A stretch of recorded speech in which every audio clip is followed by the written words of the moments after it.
Hello, we're here with Shane of Prusa Research. So just a couple of questions. This is like the newest version of a multi-filament 3D printer, so you can print in multiple colors.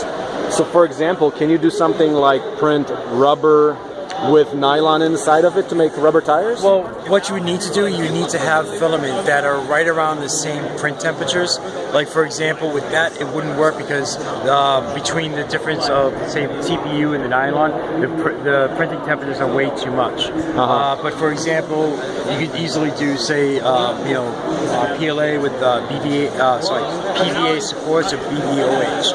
I've had some customers, they've done it where they printed PLA with flexible, but it's very difficult as far as the retraction goes on that, as far as printing with flexible. But it would be possible. Again, it just the print temperatures have to be the same. What do you need to do? You need to change the nozzle temperature and bed temperature, or like? Yep, it'd be in the slicer settings. Yep. Because right now for the multi-material, it's set up to use our version of the Prusa edition version of Slicer, and in there the profiles are set up for the temperatures. So you'd select which extruder and what's in there, and the temperature's already set in there. If you need to make any adjustments, you would just go into Slicer and just make them in there itself. So that way you don't have to mess around with the adjustments on the LCD board. So would that be basically a software issue to make that work? Yes, it would be a software, a slicing setting, basically, just to change the temperatures. Okay, yeah. So you guys, how many printers are you shipping per month these days? Well, as the sign says, it's 6,000, but I actually need to double check with those guys. I'm pretty sure it's over, but it's a minimum of at least 6,000 a month. That is amazing.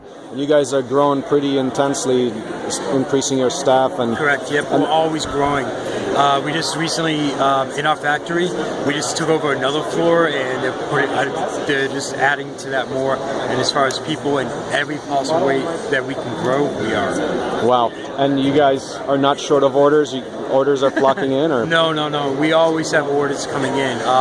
Right now, for example, with the MK3, there's about a 5-week lead time in order to get one, just because the demand is so high. Wow! And how long does it take you to produce one? Like 5 weeks, because there's 5 weeks of front-loaded orders? Or? For the plastic parts alone, it takes 1 full day to do all the plastic parts for one printer, and then between giving time for our suppliers to create some of the parts for us and ship it over. So.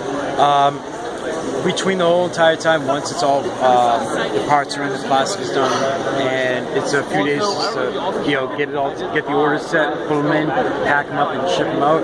It's probably, once everything's done, it's about a 48-hour time period from the moment it's packed to the moment it goes out. So you just got a lot of head orders to make up. There's always a very large demand, and we're doing as much as we can to complete those as quick as possible.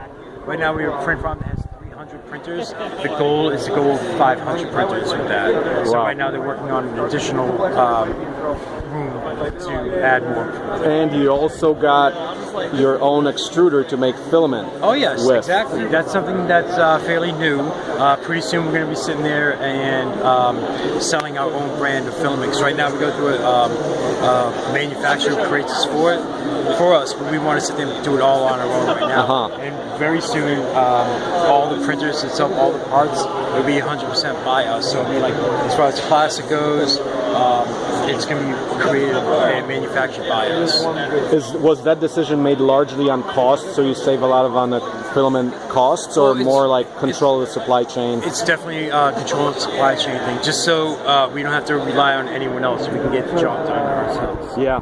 What is your future roadmap? Like any great new products that you got planned? Or? We have a few coming out. Certain things I can't talk about. Other things, I can't really say too much. But we're always looking to grow and create new products for people, and to not only just when we have a new idea for something and everything else, we go with it. We keep going and going, but we don't forget about our original products. So, for example, when the MK3 came out.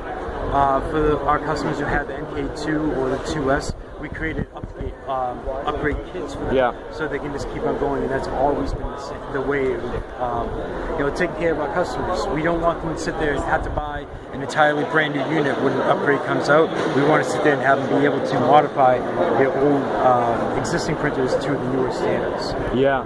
As far as larger printers, are you guys going to get into that too, or? The guys in the office, they do know about it. They know that it's a very popular request. So it is something that they are working on, and they're looking into it to see how it would be, how possible it would be, as far as meeting our own quality standards and having a larger volume. Right, and that would probably mean you get in more than 1.75 millimeter filament, or still keep that? I think for the most part they're going to sit there and stick with the 1.75. With our older versions, the Mark 1, that used a 3 millimeter filament, and then there was an adapter sold to switch it over to the 1.75.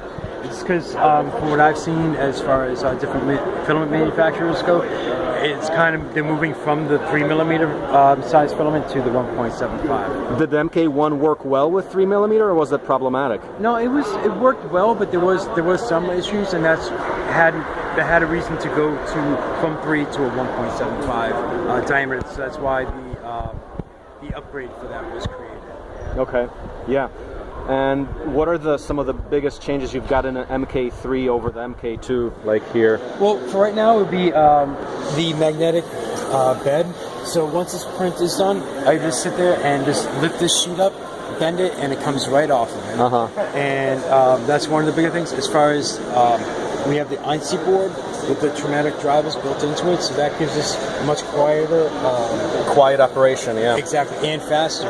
And then with the options of the filament sensor, if the filament runs out, it will stop, move to the corner, beep, and then you just change out the filament, so you wouldn't have as many failed prints. Also, you have the we call it the power panic or power recovery. So if the electricity went out quickly, can you actually do that right now, or no? I can do it on that one. This one I don't want to mess around too much. Okay. Material. So say, for example, this is printing. Yep. It's printing. Yep. And all of a sudden, power goes out. Power goes out. Look at that. Oh my God, my print is gone. What am I going to do? Power comes back on. Power goes back on. Yep. And if you look right there, it just realized that it stopped mid-print, so it's going to come back over here. And we'll see it right there. It's going to heat back up.